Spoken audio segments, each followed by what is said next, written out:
ഉപരോധം മറികടന്ന ഇറാൻ തുറമുഖത്തേക്ക് കടക്കാൻ ശ്രമിച്ച വാണിജ്യ കപ്പലിന് നേരെ US മിസൈൽ ആക്രമണം. മുന്നറിയിപ്പ് ലംഘിച്ച് സഞ്ചരിച്ച കപ്പലിന് നേരെയാണ് US ഫൈറ്റർ വിമാനം മിസൈൽ പ്രയോഗിച്ചത്. ആക്രമണത്തിൽ കപ്പലിന്റെ എഞ്ചിൻ റൂം തകർന്നു. നിരവധി തവണ മുന്നറിയിപ്പ് നൽകിയതിനു ശേഷമാണ് ആക്രമണം.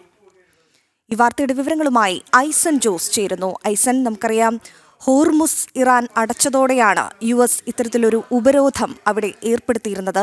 ഇപ്പോൾ ഏത് സാഹചര്യത്തിലാണ് ഇത്തരത്തിലൊരു കപ്പൽ ഉപരോധം മറികടക്കാൻ നീക്കമുണ്ടായത്? ഏത് രാജ്യത്തിന്റെ കപ്പലായിരുന്നു ഇത്? ഇത്തരത്തിലുള്ളൊരു ആക്രമണം നടന്നതിന് ശേഷം അവർ ഏതെങ്കിലും രീതിയിലുള്ള പ്രതികരണം നടത്തിയിട്ടുണ്ടോ?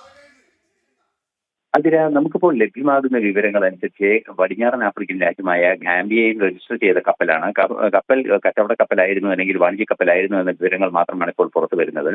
20 തവണയോളം US സെൻട്രൽ കമാൻഡും അതുപോലെ തന്നെ ബന്ധപ്പെട്ട മേഖലയിലെ നിരീക്ഷണം നടത്തുന്ന കപ്പലുകളും അനുബന്ധ സംവിധാനങ്ങളും ഈ കപ്പലിന്റെ കപ്പിത്താന് മുന്നറിയിപ്പ്, കൃത്യമായി ക്യാപ്റ്റന് മുന്നറിയിപ്പ് നൽകുകയും 20 തവണയോളം ആവർത്തിച്ച് മുന്നറിയിപ്പ് നൽകുകയും ചെയ്തു. എന്നിട്ടും ഉപരോധം മറികടക്കാനുള്ള ഒരു നീക്കമാണ് നടത്തിയത്. നമുക്കറിയാവുന്നതാണ്, ബന്ദർ അബ്ബാസ് ഉൾപ്പെടെയുള്ള വലിയ തുറമുഖങ്ങളിൽ, ഹോർമുസുമായി ചേർന്ന തുറമുഖങ്ങളിൽ ശക്തമായ ഉപരോധമാണ് US നേവി നടത്തിക്കൊണ്ടിരിക്കുന്നത്. ആ ഉപരോധം മറികടന്ന് കപ്പലുകൾ കൊണ്ടുപോകാനുള്ള ഒരു നീക്കം ഇറാന്റെ ഭാഗത്തുനിന്ന് തുടർച്ചയായി ഉണ്ടാകാറുണ്ട്. അതുപോലെ തന്നെ പോർട്ടിലേക്ക് കപ്പലുകൾ വരാനുള്ള ഒരു നീക്കവും നടത്തുന്നുണ്ട്. അത്തരത്തിൽ ആ പോർട്ട് ലക്ഷ്യമാക്കി നീങ്ങിയ ഡിയാൻ സ്റ്റാർ എന്ന ഗാംബിയൻ രജിസ്റ്റർ ചെയ്ത കപ്പലിന് നേരെയാണ് ഇപ്പോൾ ആക്രമണം ഉണ്ടായത്. 29-നാണ് ആക്രമണം ഉണ്ടായത് എന്ന് ഇന്നലെ രാത്രിയോടെ സ്ഥിരീകരിക്കുകയായിരുന്നു US സെൻട്രൽ കമാൻഡ്.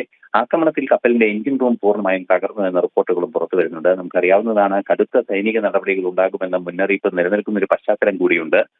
സമാധാന ധാരണകൾ ഒരു വശത്ത് പുരോഗമിക്കുമ്പോൾ സമാധാന ധാരണയിലേക്ക് കൃത്യമായി ഇറാനെ നയിക്കുന്നതിന്റെ ഭാഗം കൂടിയായാണ് ഈ ഹോർമുസിൽ ഉപരോധം ഏർപ്പെടുത്തിയിരിക്കുന്നത്. ഇത്തരത്തിലുള്ള കപ്പലുകൾ ഹോർമുസിനോട് ചേർന്ന ഇറാനിയൻ പോർട്ടുകളിലേക്ക് എത്തുന്നത് തടയുക, അതുവഴി ഇറാനെ സമ്മർദ്ദത്തിലാക്കുക എന്ന കൃത്യമായ ഒരു നീക്കമാണ് നടത്തുന്നത്. ഈ ഒരു സാഹചര്യത്തിലാണ് കപ്പൽ ഉപരോധം മറികടക്കാൻ ഒരു നീക്കം നടത്തുകയും ഉപരോധം മറികടക്കാൻ നടത്തിയ നീക്കത്തെ കൃത്യമായും ഇല്ലാതാക്കുകയും ചെയ്തത് അമേരിക്കയുടെ സംവിധാനങ്ങൾ. അമേരിക്കയുടെ ഫൈറ്റർ ക്രാഫ്റ്റിൽ വിമാനവാഹിനി കപ്പലിൽ നിന്നും ഉയർന്ന ഒരു ഫൈറ്ററിൽ നിന്നാണ് ഈ മിസൈൽ ആക്രമണം, ഹെൽഫയർ മിസൈൽ ആക്രമണം നടന്നത്. എഞ്ചിൻ റൂം ഏതാണ്ടൊക്കെ തകർന്ന ഒരു അവസ്ഥയിലാണ് എന്ന റിപ്പോർട്ടുകളാണ് പുറത്തു വരുന്നത്. ഇത് സംബന്ധിച്ച ദൃശ്യങ്ങൾ ഇനിയും വരാനിരിക്കുന്നുണ്ട് എന്ന റിപ്പോർട്ടുകളും പുറത്തു വരുന്നുണ്ട്.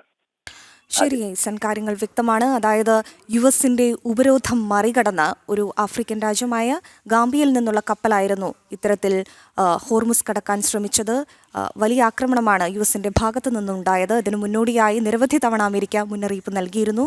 ഇത് മറികടന്നായിരുന്നു ആ കപ്പൽ, വാണിജ്യ കപ്പലായിരുന്നു ഉപരോധം മറികടക്കാൻ ശ്രമിച്ചത്.